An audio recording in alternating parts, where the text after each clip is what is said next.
In today's video, we're going to talk about the summer solstice or midsummer or Litha, depending on how you celebrate, and we're going to get into some ways to celebrate, some folklore, some traditions, and I'm also going to be sharing with you 2 delicious recipes that are really summery and really beautiful for this time of year if you're looking to whip up some kitchen witchery. So do get yourself a nice hot drink, settle back, relax and enjoy. Hi everyone, welcome back to my channel. I hope that you're all well and safe and looking after yourselves. It is June, so it is Pride Month, and I'm wishing you all a really blessed Pride and sending all my love to you. Today I'm really excited. I'm going to get into all the details about the summer solstice or Litha, which is a sabbat on the wheel of the year. We're going to talk about the historical significance, we're going to talk about some folklore, we're going to talk about herbs to work with in your practice, some ideas, ways that you can celebrate this sabbat yourself, and then I'm also going to be sharing with you a few recipes I'm going to be whipping up in the kitchen and sharing how I create these delicious recipes myself for celebrating with family and friends, whatever you're doing this year. It's just a lovely way to create magic in the kitchen and give love and celebrate joy and the light, which is essentially what the summer solstice is all about. So we will get into it now. The summer solstice is a solar festival, so it is astronomically based and considered one of the lesser sabbats on the wheel of the year. I've discussed this in a few of the other videos around the sabbats. The wheel of the year that is celebrated and was popularized by Wicca, but many other pagans also do celebrate it, even if they are not Wiccans, but highly popularized within the religion of Wicca. That wheel of the year was devised in 1974 by Aidan Kelly, and not all of the festivals within that wheel were celebrated in the way that modern pagans do today, and not all of those festivals are ancient Celtic festivals either, but there are some historical things that we can get into as well. So the summer solstice marks the point in time when the day is the longest and the night is the shortest. So it is the opposite to the winter solstice, which is of course what witches and pagans will be celebrating in the southern hemisphere at this time. The summer solstice is also known as midsummer, as well as Litha, which is a name that Aidan Kelly gave to the sabbat, but this came from Bede's reckoning of time. Bede was an English historian and he was writing in the 8th century, and the word Litha actually means gentle, and it refers to the winds, the breezes that blow in June and July being much more gentle, and the Anglo-Saxons wouldn't sail if the weather was rocky and very windy. That's where the name actually derives from. However, there is some speculation that Litha is actually on the 24th, whereas the summer solstice usually occurs around the 21st. You can sort of celebrate it again seasonally, just like with some of the other sabbats I've talked about. Like, I like to celebrate it as a season, almost like throughout the month, and really celebrate in different ways, rituals, celebrating with the SABBATS as well, and linking them in, because they all do, I feel like they overlap and they come together, and whatever themes you're exploring, they somehow seem to speak to the season as well. So whatever themes are coming up astrologically also seem to speak quite beautifully to the season that we are in.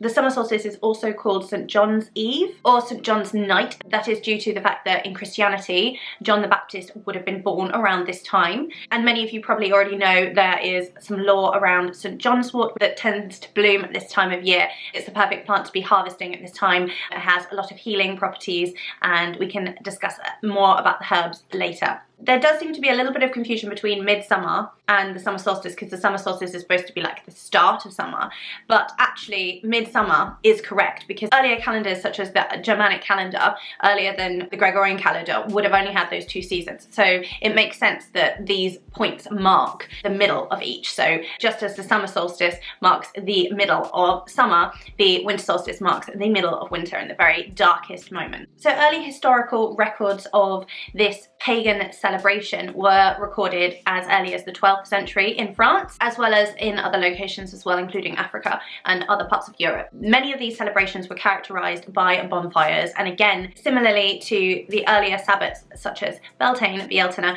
we are seeing the sacred significance and symbolism of the fire for protection, the hearth, and bringing in blessings and abundance. Again, that theme rings really true here, and it's about not only celebrating that abundance, but it's also also creating that protection and bringing in those blessings for a really abundant harvest that we are getting ready for. So that would have been so important to agricultural communities. In Ronald Hutton's Stations of the Sun, there are many accounts discussing the historical tradition of rolling a solar wheel on fire down a hill, which sounds really dangerous, but this isn't something that is new to me, because interestingly enough, there is still a remnant of a similar ritual here happening in Devon that happens on bonfire night. And I think that somehow they must be connected. They must sort of originate from this point, I think. So in Ottery St Mary, which is a village very close to where I live, on bonfire night, barrels are lit and rolled down a hill, and it's quite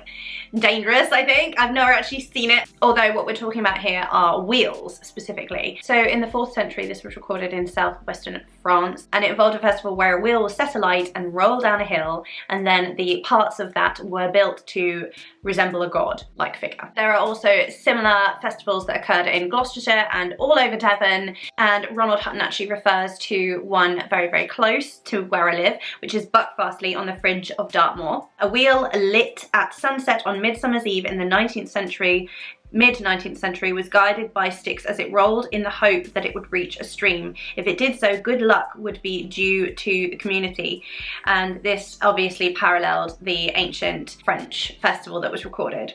It also seems that because the Christians liked to celebrate St. John the Baptist's birth at this time of year, he was said to be born about 6 months before Jesus Christ, it was a really important time for them. And there is some historical evidence of a monk writing in the 12th century. His name was Bartholomew Ischamus, I think that's how you say it, and he declared that he who at the feast of St. John the Baptist does any work of sorcery to seek out the future shall do penance for 15 days. So that means basically if anyone is doing tarot or divination of any kind, then, you know, you're in trouble basically. And I think it kind of counters any of the pagan revelry that is sort of taking place, and clearly, you know, spinning a fiery wheel down a hill is very joyous and revelry. It's all the bonfires that have been recorded as well. A lot of it was about celebrating, drinking through the night, playing games, celebrating. So according to Ronald Hutton, the earliest records of celebrations in England were in the 13th century. That occurred in Wiltshire during the reign of Henry III. Then there is an interesting record in the 14th century in Ireland, and several throughout that century, that record details about English settlers in New Ross on St. Peter's Eve, when the English settlers stayed up all night to set the town on fire. Ronald Hutton then goes on to say that later in that century, a monk of Lillishall in Shropshire wrote that in the worship of St. John, men waken at even and maken 3 manner of fires. One is clean bones and no wood, and is called a bonfire. Another is of clean wood and no bones, and is called a wake fire. For men sitteth and wake by it. The third is made of bones and wood, and is called St. John's fire. The stench of burning bones, he added, was thought to drive away the dragons. And that comes nicely into this idea that these fires are to protect the land, to protect the crops, to protect the livestock, again, so that they'd have this really big, abundant harvest when it came to the next festival, which is Lunasa or Lammas, which is the first harvest festival. And so this is a really significant importance. So the fires were really important. And I think it's really interesting that some of these fires included bones as well, and that must have smelled a bit strange. Let's talk about throwing herbs into the fire to protect and to bless the town, so flowers and herbs. Again, we will talk about those in a bit. There would also be garlands of flowers as well, and I think it probably would have looked quite similar to the May Day celebrations at Bealtaine. You know, beautiful abundance of flowers strewn around to decorate the place during the revelries. There's an interesting note of Sir Henry Willoughby, who supplied bread and ale for bonfire parties upon Midsummer and St. Peter's Eve in 1521, and he gave a penny to a maiden who presented him with a garland at the latter event. There were also records of dances and Morris dances, and I've talked a little bit about Morris dances as well in previous Sabbats. Morris dancing is actually, it seems so fun, and I actually got to interview some Morris dancers a few years ago. That was really fascinating, and often we will see Morris dances still at festivals here in Devon. As I said as well before, there are records of people throwing flowers into the fires, and there is one record in Cornwall at a Christian blessing in the 1920s. Ronald Hutton explains wildflowers are cast into the flames as symbols of prosperity and to become one with the fire, while weeds are burned with malediction. At the bonfire above St. Cleer, a witch's broom and hat are placed on the top to be destroyed as symbols of evil, and this was a Christian blessing. A historical reference by Lady Wilde reads as follows: "When the fire has burned down to a red glow, the young men strip to the waist and leap over or through the flames. This is done backwards and forwards several times, and he who braves the greatest blaze is considered the victor over the powers of evil and greeted with tremendous applause. When the fire burns still lower, the young girls leap over the flame, and those who leap 3 times back and forward will be certain of a speedy marriage and good luck in the afterlife with many children. The married women then walk through the lines of the burning embers, and when the fire is nearly burnt and trampled down, the yearling cattle are driven through the hot ashes and their back is singed with a lighted hazel twig. These rods are safely kept afterwards, being considered of immense power to drive the cattle to and from the watering places. As the fire diminishes and shouting grows fainter and the song and dance commence, while professional storytellers narrate the tales of fairyland or the old times long ago. When the crowd is at length separate, everyone carries home a brand from the fire, and great virtue is attached to the lighted brone, which is safely carried to the house without breaking or falling to the ground. Many contests also rise amongst the young men, for whoever enters his house first with the sacred fire brings the good luck of the year with him." So the fires were passed around from house to house, from bonfire to bonfire, and passed with torches, and they were really, really significant and important. And it was kind of, the more fires the better, because they were considered to be really fortuitous and bringing good fortune and, as I said, protection and blessings. And the significance of the fire, again, a lot of this is very similar to Beelzebub and the celebration of May Day. Again, it's a similar time of year, so you can understand that, but Sir James Fraser did postulate around the significance of the fire and how it is a symbol of the solar fire and therefore a celebration of that festival. In addition to the significance of the fire being protective and bringing blessing, Ronald Hutton also discusses the fact that in the medieval period, historically, it was a known time that diseases would be rife and be spreading, and the fires can help to sort of combat that. So the insect population would be higher and people would be passing, you know, plagues and whatnot onto each other, and so the idea was the flames were supposed to, you know, help to keep those bugs and diseases at bay, especially the diseases of the crops. And this could also give us a little bit of a clue as to the significance of St. John's wort, because it is such a healing herb. And I would just add in as well, if you wanted to use it in your practice, which we will talk about herbs in a bit, but St. John's wort, it does have a lot of contraindications, especially if you're taking orally, so it's really, really important that if you wanted to take it for anything, then you need to speak to your GP, your general practitioner, to make sure that it doesn't interact, you know, negatively with anything that you're already taking. So that's really, really important to mention. But essentially, St. John's wort is considered a really, really beautiful herb, and in Welsh it is called the leaf of the blessed. So it just goes to show that St. John's wort is a really, really beautiful herb to connect with or to forage for and utilise in your practice at this time of year. I wanted to also touch on the Swedish festival of Midsummer, which some of you might be familiar with the film, the horror film.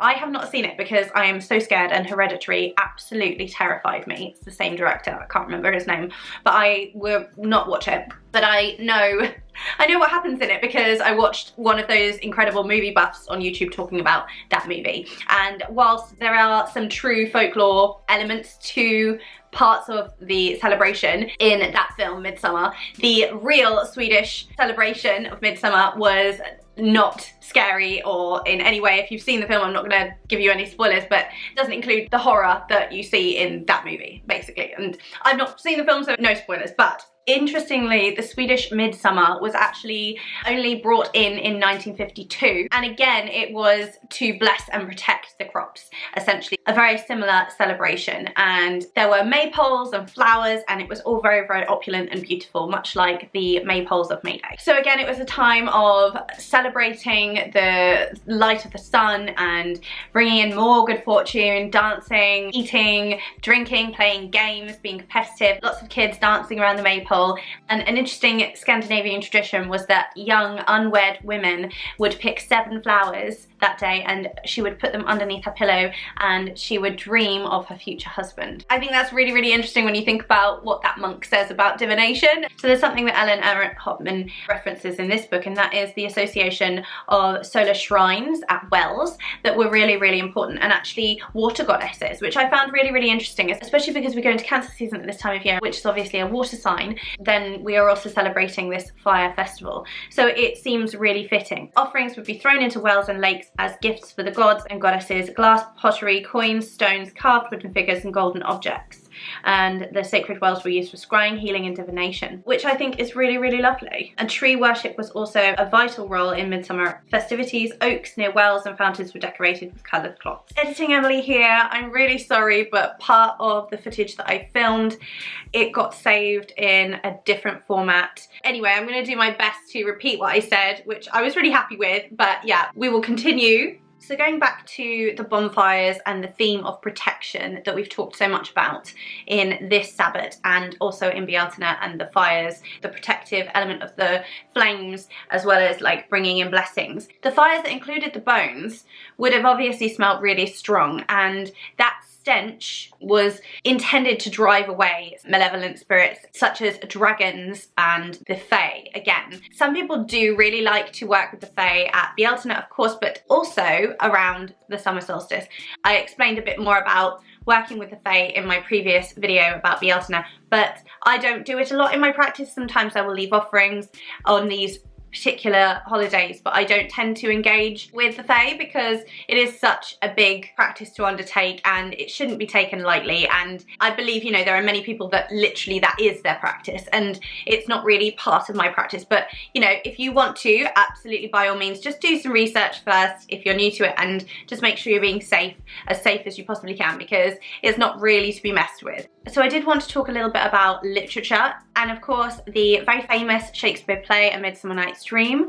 According to the scholar Farah Karim Cooper, Shakespeare's A Midsummer Night's Dream actually changed the perception of fairies to the public when it was written in 1595. So this is a very light-hearted comedic play that is really popular now and is still performed all over the world, and I have seen this play so many times since I was a child. My parents used to take me to the open air theatre in Regent's Park, and we would have a picnic and then we would see a Shakespeare play, and it so often was A Midsummer Night's Dream because it was the summer open air theatre, and I think that that was probably just the most popular play to be performed. And every year they had the most beautiful opulent sets, and it was just so magical. You could feel the magic and the music and the lighting and the costumes. They were just fantastic. A Midsummer Night's Dream is a play about a group of young lovers, and it's a comedic tale of confusion and blind love and a bit of a love triangle square between these four lovers.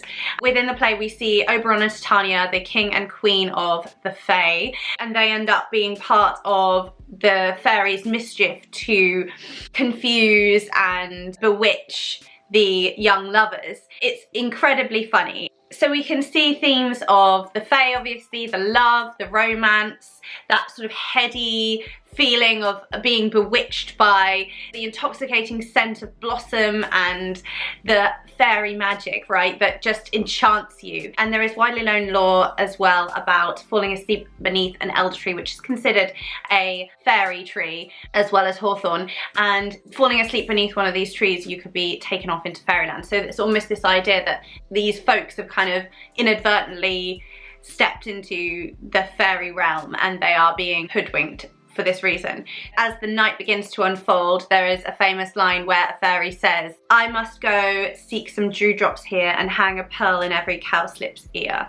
And this idea that you are bewitching these young folks to have this wonderful, ecstatic kind of dream that can throw things out of place and sort of turn everything upside down. One of the male characters, Lysander, talks about the course of true love never running smooth, which I'm sure you've heard of that line before. And another lover, Helena, she speaks to the fact that love really is blind, because you fall in love with someone and then you can't see any of the other parts of their character other than your love for them. So Helena says, "Love looks not with the eyes but with the mind, and therefore is winged Cupid painted blind." I just love that line. Like, it is so, so true though. If you've ever fallen for someone and, you know, had your heart broken, you know that it's so hard to see someone who you're in love with anything other than these rose tinted glasses. I know, I've been there before. There's also a huge amount of humour in the play due to the fact that another group of characters in the play are actually a troupe of actors, and they're putting on a production, and they also get hoodwinked by the fairies, this spell over the woodlands. And one of the main characters is Bottom, and he ends up being transformed into an ass, half man. And Titania, the queen of the fairies, is not immune either, because she ends up being hoodwinked to believe that Bottom is her one true love. So it's extremely hilarious that she sees this beautiful creature and that she's so enamored of, and there's just a lot of fun, I think, that comes from that, and that Oberon also has by watching her be fooled like that. One of Oberon's quotes in the play that's very famous is, "I know a bank where the wild thyme blows." There's a correspondence. "Where oxlips and the nodding violet grows," another.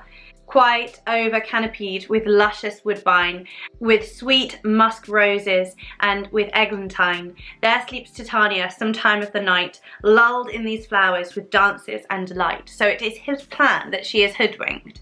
And it becomes extremely funny when she falls in love with Bottom. Another line Titania says is, "What angel wakes me from my flowery bed?"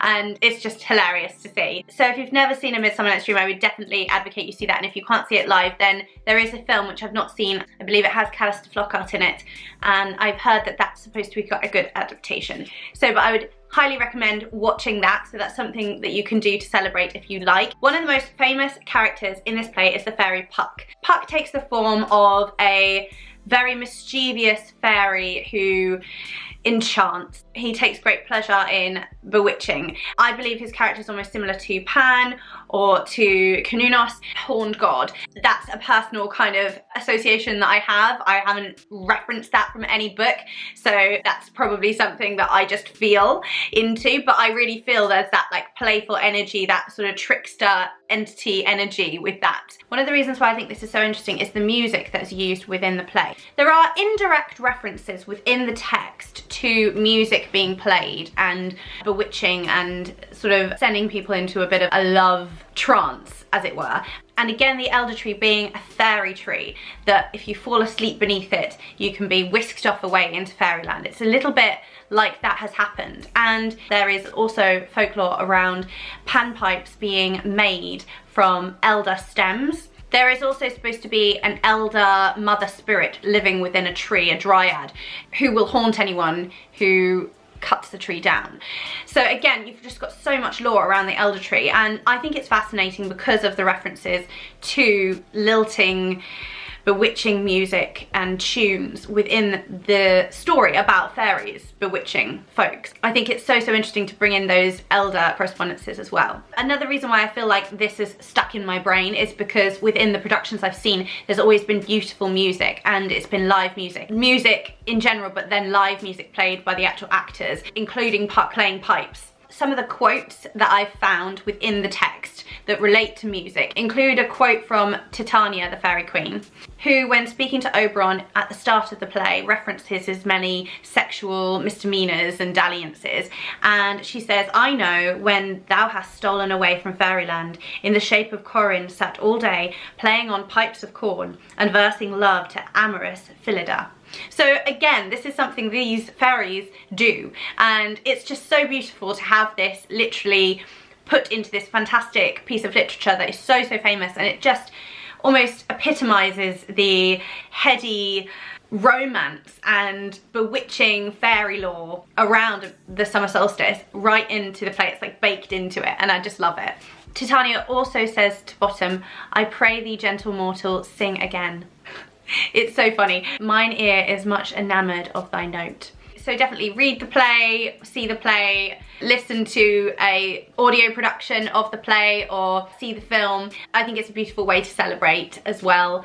There is of course the very, very famous tale of the Oak King and the Holly King, which again is very popular within Wiccan circles and other pagan circles as well. But because Wicca is a religion that is very much concerned with the goddess and the god together, coming together, there is this cyclical nature of the god being born of the goddess and then wedding the goddess, and it goes around with the wheel of the year. So the Oak King is said to reign from the winter solstice until the summer solstice, when he is then defeated by the Holly King, who takes over as we move into the darker half of the year. And then at the winter solstice it balances itself out as the Oak King defeats the Holly King, once again taking that part of the wheel as we move into the lighter half. And so really there is a slight bittersweetness to it, because it's sort of like, although the summer solstice to some is kind of the start of summer, and it's certainly in places like England, it's not even very warm here now yet. So it doesn't even feel like we're really in summer yet.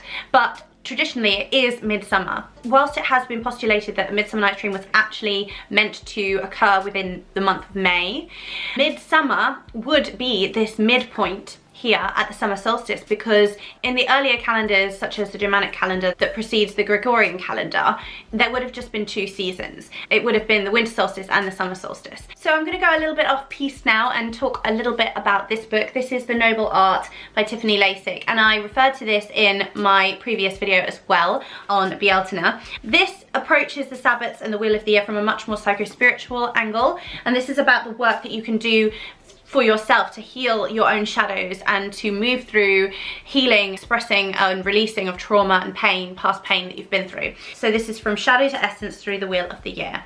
Cycle 5 within this book takes place between June 21st and August 1st, and it is called From Mask to Mandala. And within this, Tiffany really speaks to the idea of celebrating and enjoying the season, and instead of focusing on what's to come, really enjoying and just taking advantage of the beauty of the sun and what's around us. And so that's again another reason why I think just being outside and celebrating in that way, you know, doing nature walks, is such a beautiful way to celebrate all of the Sabbats, especially this summer solstice, when in many places, such as in England here, we have such beautiful flowers and an abundance of beautiful herbs and plants and trees to connect with. So in this section, Tiffany really speaks to the human condition and the tendency that we have to look on the negative side of things. So instead of basking in the sun and the glory of it right now, we might just get a little bit fearful about what we haven't been able to achieve yet and looking into what's to come and being concerned about that. But really, what we have seen from all of the folklore is it's really about enjoying that sun and creating those fires to put up that protection and to call in that abundance, but really just to like sink into the joy and the warmth of the season and really enjoy it. And what Tiffany says here is the full summer sun invites acknowledgement. It invites celebration of what we have achieved already, and not to focus on what is still to come or what still needs to be done. So there is a shadow element that Tiffany speaks about in each of the sections, and here there are 3 key aspects that Tiffany has outlined that we sort of focus on as humans. And the first one being, whatever we do only matters if it is seen and heard by others. So it's about validation. And then nothing we say or do is going to result in being seen and heard by others. So that fear of rejection and abandonment that we saw in the previous season in Beelzebub, where we are literally afraid of being unlovable and being abandoned, of not being loved. And then number 3 is, even if we were to be seen, it's dangerous to be seen and heard by others. So again, it's that fear of being vulnerable as well. And so I think a really, really beautiful way to step into that vulnerability and to start to heal some of these shadows is really just to live in the moment and to be present and to enjoy what is happening right now. I'm literally looking out the window, like looking at all of the beautiful trees, and that is what we can focus our energy on. So even if you don't really celebrate the Sabbats very much, just being aware and being present in nature and being with family and friends and just enjoying yourself is a beautiful way to celebrate. There are also sub-personalities that Tiffany has outlined, and they operate on the Wheel of the Year. So there are polar opposites on each of the Sabbats. So for the summer solstice or Litha, the sub-personalities that Tiffany has outlined include the saboteur, the comedian, the critic, and the judge. And I think that's really, really interesting as well when we look at the folklore that we have. The judgmental attitude of the monk towards anyone performing divination. The saboteur being someone who is unable to be in the moment and to appreciate what is here right now, and worrying about what they haven't done, or thinking about what is to come, and being sort of afraid or fretting about that. The comedian, I think about Puck, and I think about that trickster spirit and entity, and that desire as well within us all to just have fun, have a little bit of fun, and to revel in the joyous time of the season. So that's just a little bit of an exploration of the season through this lens, which I would really recommend doing, because it's very personal, deep work. And if you're at that point, I think it can be really helpful to move through some of these ideas and consider them from your own perspective in your own life and where you are now, and maybe do some journaling around it. I think it's really valuable. So now we're going to get into the fun part, which is talking about all the herbs. So to touch again on St. John's wort, which I would imagine is the herb of the season for most, again named the leaf of the blessed in Welsh. St. John's wort, when it blooms, are little yellow star-shaped flowers, very pretty. And it is said that the 24th of June is the most auspicious time to be harvesting St. John's wort if you are living in a location where it blooms at this time. It can be used for depression, which it has been used for a lot, and for healing muscular cramps, aches and pains. It can also be used to relieve stress. It also has lots of cleansing properties as well. So it's a really beautiful and obviously blessed herb. So it's perfect for bringing in prosperity and blessings, as well as healing. In Brittany, there is still a tradition that is alive today for harvesting the St. John's wort, and it is really important that it's done in this specific way, because it's supposed to represent the sacrifice of the god, and it's supposed to be sacred for this reason. So the people would gather and wear very long flowing clothes. The gathering ritual would involve prayer and special communion with the plant to ask for permission to harvest the St. John's wort, which then, if St. John's wort agrees, the idea is it's brought up as the whole plant with its roots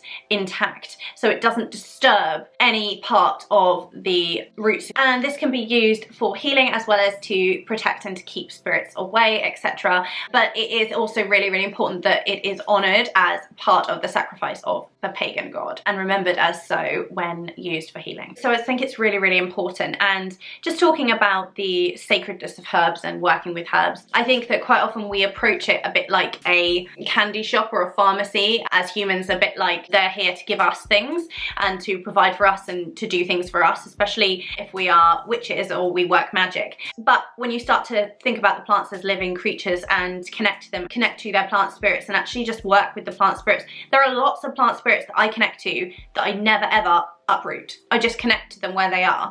And I like to do that a lot, because I don't always need to uproot them. I don't have an actual healing need or magical need to use the actual plant matter in that moment, but I do want to connect to the plant spirit, and that's just a really beautiful way to create your own correspondences and to connect with plants in that way. So just a note on that, to really consider the sacred aspect of your plants, and whether or not you have harvested them yourself or you're growing plants to harvest, either edible or witchy herbs, ornamental plants, herbs, shrubs, flowers. I think it's really important to consider that sacred aspect of them, and that they are spirits, and yeah, just a really beautiful part of it. I really love that ritual in Brittany is still really important and sacred today. So a book I absolutely love, I've shared before, is A Druid's Herbal for the Sacred Earth Year by Ellen Everett Hoffman. And I'm not going to be able to say this correctly, I know. So anyone who knows Irish, please correct me. But this says Mín Samra, the summer solstice or midsummer. I always share this lovely poetry from early Irish literature from Dylan. The son of the king of the Moy in midsummer found a girl in the green wood. She gave him black fruit from thorn bushes. She gave him an armful of strawberries on rushes. So some herbal correspondences, you of course have fruits like dark summer fruits and strawberries that are mentioned in Dylan. You of course have the oak tree and the hawthorn tree and the elder tree, as well as St. John's wort of course. And there are some other herbal correspondences as well. So chamomile, chickweed, chicory, cinquefoil, delphinium, dogwood, elderflower, fennel, figwort, hemp, lavender, male fern, meadowsweet, mistletoe, mugwort, pine, rose, of course, isn't that just perfect for everything, vervain and sage. So lavender is said to be one of the flowers that was strewn into the bonfires to bring in blessings and healing, as well as love spells, and of course vervain was used for this too. So I can imagine lots of young ladies hoping to find a husband, throwing these flowers into the bonfire and making those wishes on the bonfire for their blessings in love. Similarly, meadowsweet is also used in love spells as well as in bridal bouquets. Also, mugwort is one of my favourite herbs to use for astral travel, astral projection and lucid dreaming, and so it is a beautiful herb that you can use at this time of year to tap into your psychic abilities and to maybe do some dream work or some astral travel, or just to support your divination practice, to connect to any deities at all or spirits that you're working with.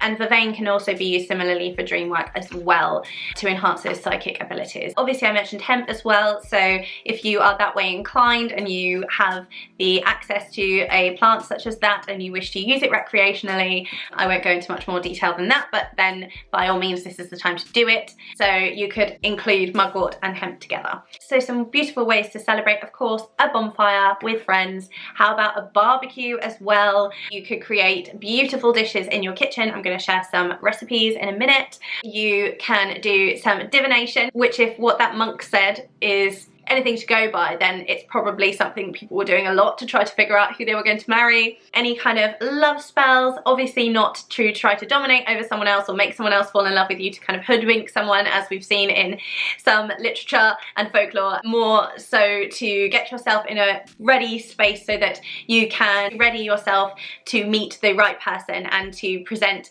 those kinds of situations and circumstances where you're going to meet the right person for you, and to, you know, line up with someone who is right for you as well. So using those herbal correspondences, we talked about those floral correspondences to create some love magic, is really, really beautiful and potent as well at this time of year. Certainly dream work, as I've mentioned, lucid dreaming, astral travel, journeying as well, and meditation is beautiful this time of year. If you have a coven or a group of people, you can get together and do a ritual with a bonfire, and when the flames are low enough you can jump the bonfire. And it's also a really, really beautiful time to do hand fasting as well, obviously, as the season and all of the themes show here. I also think it's a really beautiful time to look at how far you've come and to celebrate your successes. Now is the time to shine your light, to celebrate what you've achieved, what you've healed from, what you've worked so hard on, what you are, you know, still manifesting, what you are hoping for the future and what you're working towards. And maybe you're not there yet, but that's part of the journey, and this is all part of the joy of it, and experiencing the moment you're in right now rather than looking forward or looking back, but just enjoying the revelry and the joy of the sun. Sunbathing, I think, as long as you're doing it safely, eating fresh local produce, connecting with land spirits and plant spirit allies, decorating your home with flowers, as long as you're sourcing them ethically and safely, attending a festival with Morris dances and celebrating with your family, friends. You can definitely perform some candle magic at this time of year, again, because that's fiery influence and importance there. Of course, protection magic, again, as with Bieltana, again, as well, bringing in blessings for the home, the family, and that's definitely where I'm going to be putting my focus this year. So there's just a few things that you can do this year. I'm sure that there's so many other ways that you can celebrate and spells and magic that you can perform this time of year. If you want to share any of your experiences or anything you've done in the past or you're planning to do this year, I'd love to hear. Any crafts as well, leave them in the comments box below. I'd love to hear from you. Any recipes that you're making, whatever, just leave them below. So I'm going to share with you some recipes now as well that I'm really excited to share. I love creating in the kitchen when it comes to sabbats and celebrations on the wheel of the year. It feels like the most perfect way to celebrate for me, and as well as sort of doing tarot spreads and journaling and maybe doing some candle magic and spells here and there and doing some dream work or astral travel. It's something that I really, really like to do. I think that with the herbs as well, you can always create beautiful teas and things like that. So that's kind of like low-key kitchen witchery, I think, because you can do it so quickly and easily. Just imbue your intention in there. So, and you can create as well elderflower champagne or elderflower cordial, which I will leave a link to my video so you can see how I did that. So now I'm just going to share these recipes with you. The first one is for a strawberry shortcake, and I also made some classic Pitta Breads, which is one of my favourite types of breads. Whilst this isn't necessarily lunasa or lamas, which is very, very much related to bread, I think that pretty much every Sabbath you can get away with baking bread, and like you can do it in lots of really amazing ways. And I've seen some beautiful kind of solar plaited breads and such, but I just wanted to make pita breads because they're one of my favorite things. The kids love them, my family loves them, and so I just wanted to make them because there is nothing better than homemade bread. And so these are the recipes I'm going to share with you, so I hope you enjoy them. So we're going to make the pita breads first, and for this we're going to need 500 grams of strong white bread flour, as well as a little bit extra for dusting when it comes to the kneading stage. And first things first, I'm going to weigh out the amount of flour that I need, and then I will sift it into my bowl. And I also, during this part, like to spend time imbuing my energy into the flour. I speak into the flour, use my hands to push energy from my body into the flour, as well as blow intentions with my breath into the flour as well. And so I'm using a sieve and I'm just sifting the flour through into my main bowl.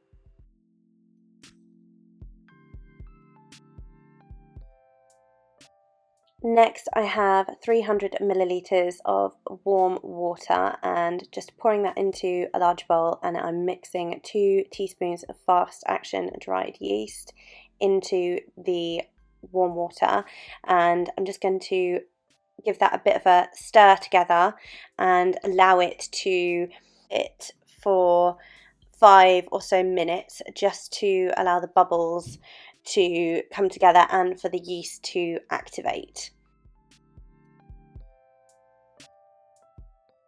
Next, I'm taking a teaspoon of salt and I'm mixing that into the flour that I've already sifted, and I'm bringing in the protective qualities of the salt into this bread.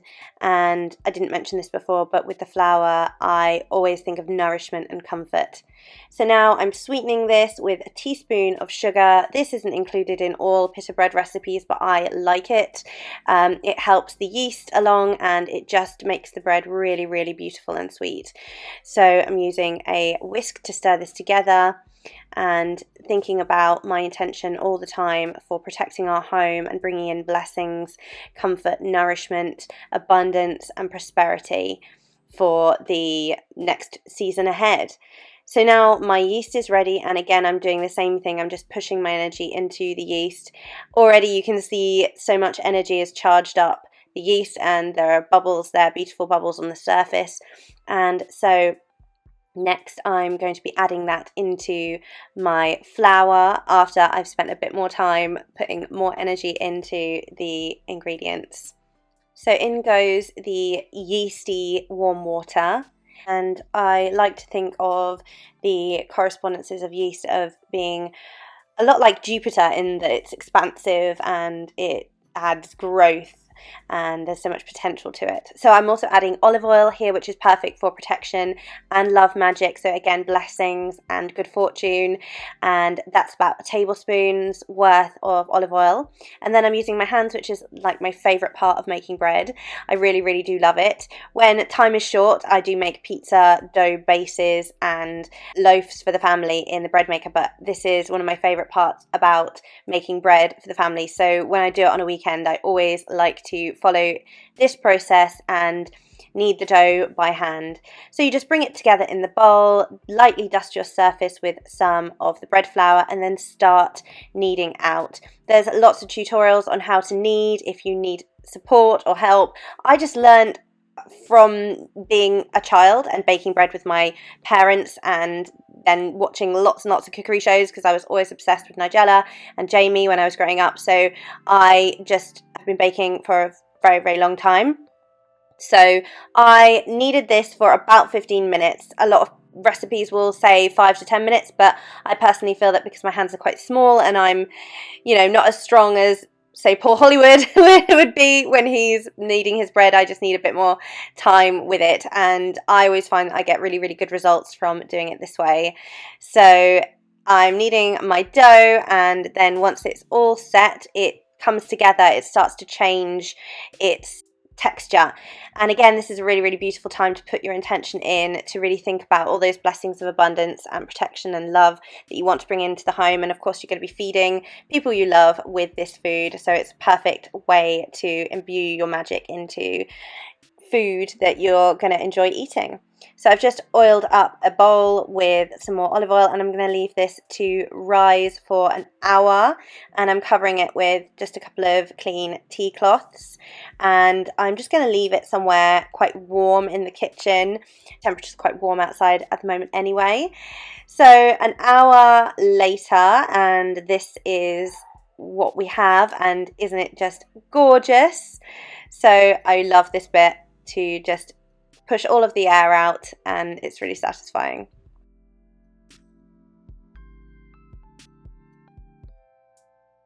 So next I'm going to be dividing up the dough into 8, as this makes about 8 Pitta Breads. You could do 6, slightly larger, and of course you can upscale the recipe or downscale the recipe if you're doing slightly less or slightly more. I personally think this is perfect for a lunch with family, so my parents are going to be coming over to be joining us. So you just want to make them as equal as you can. You know, if you were on Great British Bake Off, you could measure them, but I don't ever bother with that. I just like to eyeball it and roll them into little balls, and then I will get to creating the Pitta Breads, rolling them out.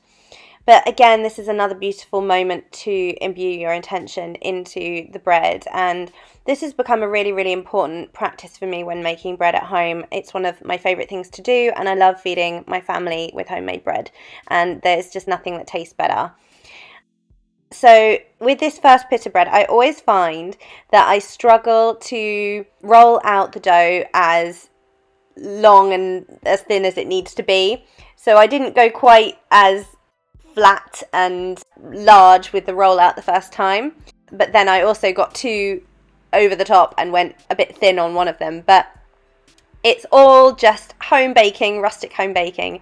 So this is a tray that's been in the oven for 15 minutes or so. It's a really hot oven, about 250 degrees centigrade, and I've just sprinkled some flour and the dough goes straight in.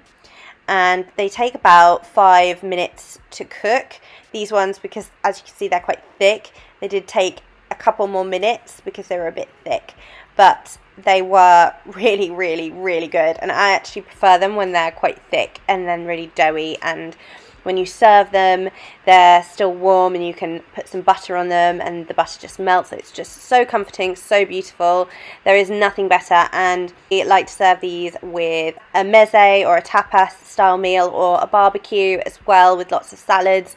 It's just such a lovely thing to share with family and friends.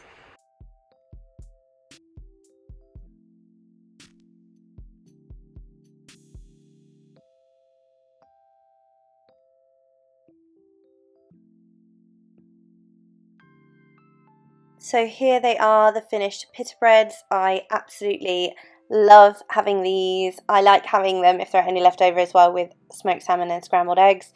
And they're just so delicious, and I can't think of any better way to eat in the summer and in the winter, just any time, to be honest. They're one of my favourite things to make.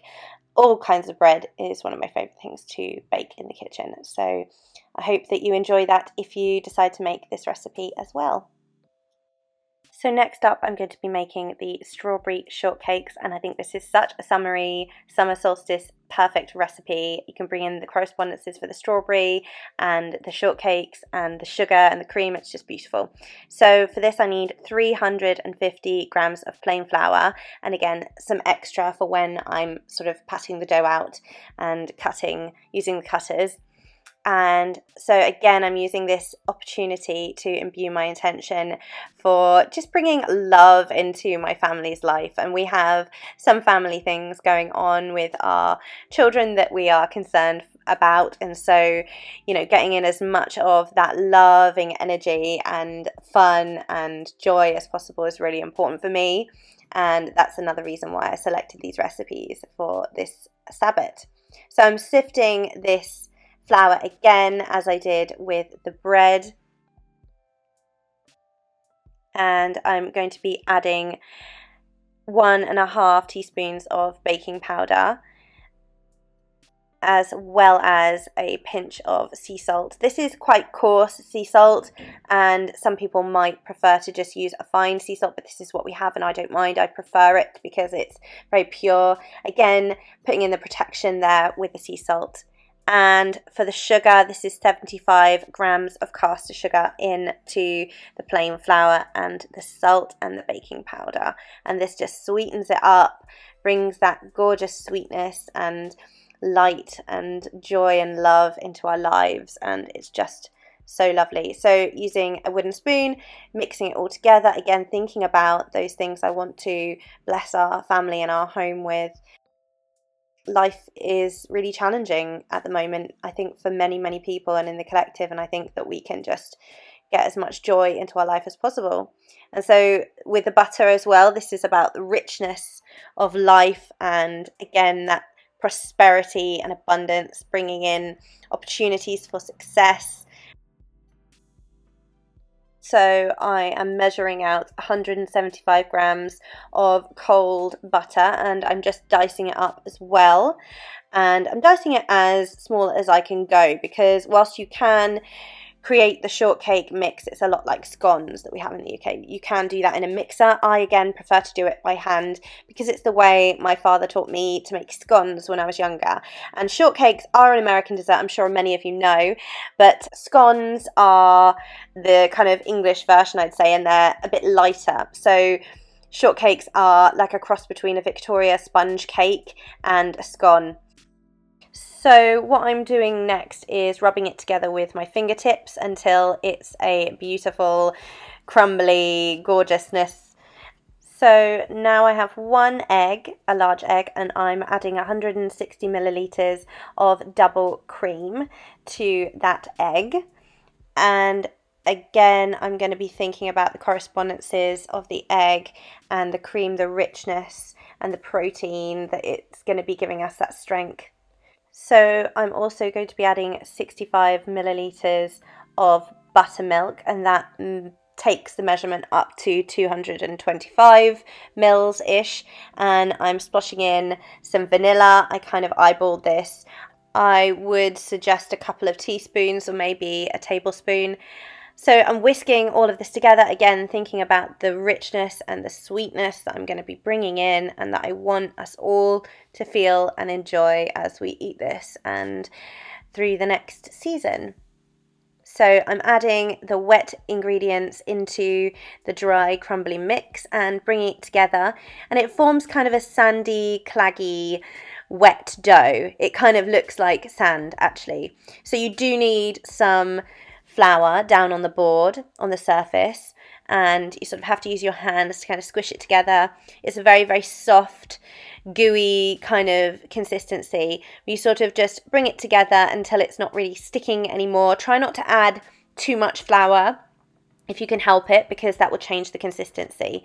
So you want a cutter, and you just want to cut out your shortcakes, and essentially you can do them as big or as small as you want. I ended up getting about 8 shortcakes, I believe, out of this. So then what you want to do is you want to use some egg wash on them, and I also sprinkled some sugar on top as well. So next up I've got some strawberries, and we can think about the beautiful correspondences that relate to strawberries and the summer solstice, and of course there's that sort of seductive side of strawberries and that association with love and sensuality and beauty and abundance and joy, and it's just such a wonderful fruit. I don't know anyone who doesn't enjoy strawberries. So I have 500 grams of strawberries here, and I've obviously taken the stalks off, and I am chopping them in quarters. Now for half of this bunch of strawberries, I'm going to be mashing them up and adding some sugar and some vanilla, and for the other half I'm leaving them to be added on top as a garnish and a decoration and just extra fruit for the family. But again, I'm also adding some vanilla and some sugar to that mixture. But first, let's mash up the strawberries that are going to be plopped on top of the cream for our strawberry shortcakes. So I'm adding about 2 teaspoons of caster sugar again to these strawberries that I've mushed up, and I'm just going to mix that together, and that will sort of dissolve into the strawberry mix with the fruit acids there. And I'm also going to add in some really, really lovely vanilla extract. So these are my other strawberries that I'm just keeping whole to decorate with. I'm also sprinkling those with some sugar as well, just to sweeten. I wouldn't normally do that if we were having another pudding, but as this is kind of part of the shortcake, I feel like we need the sugar. We need some sweetness. So here's the vanilla. And again, I'm eyeballing it. I would say a couple of teaspoons here. Just mixing up those strawberries for the side as well. So I have 225 mils of double cream. This is basically a packet, and I'm going to whisk this up, and I am going to use the KitchenAid for this one though, but again, still putting in my intention for sweetness and for comfort and abundance and richness, adding that vanilla extract again. So into the cream I'm adding a couple of tablespoons of sugar and again a couple of teaspoons of vanilla extract. And I'm just using the KitchenAid to whisk this up, and it does not take long, literally maybe 20 to 30 seconds. So here I have the shortcakes, and I'm just assembling them, getting them ready on the cake plate. And what I'm going to do is just slice them up. But first I am going to just dust them with a little bit of icing sugar so they look really pretty. I think these are so delicious, and they went down an absolute treat with the family. They are absolutely gorgeous, and I think that I'd rather just make shortcakes instead of scones from now on, because they're just a little bit richer and a little bit more exciting. The kids loved them, and yeah, they were just delicious, absolutely perfect for the summer solstice. Absolutely loved making these. I would love to see if you recreate these strawberry shortcakes yourself. Do send me a picture on Instagram, tag me, let me know what you think. I really, really hope that you enjoyed watching this.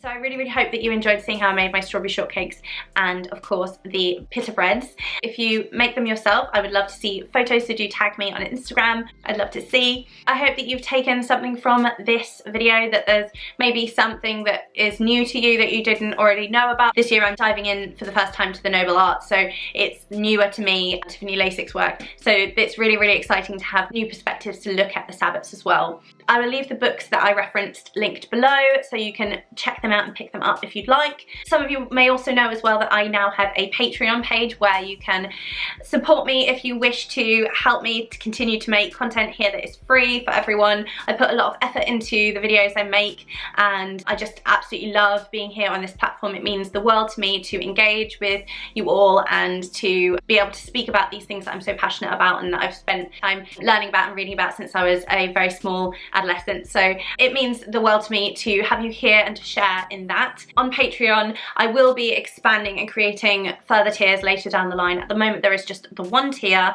So one of the benefits that I'm offering to my Patreon members is exclusively designed and made Book of Shadows pages on PDF that I share with everyone now and then, and they are recipes and spells and rituals that I have created and talked about on the channel. So if you're interested in getting your hands on some beautiful PDFs, Book of Shadow pages for the recipes I created here on YouTube, then you can pop over to my Patreon page and do join us there. I'd love to have you.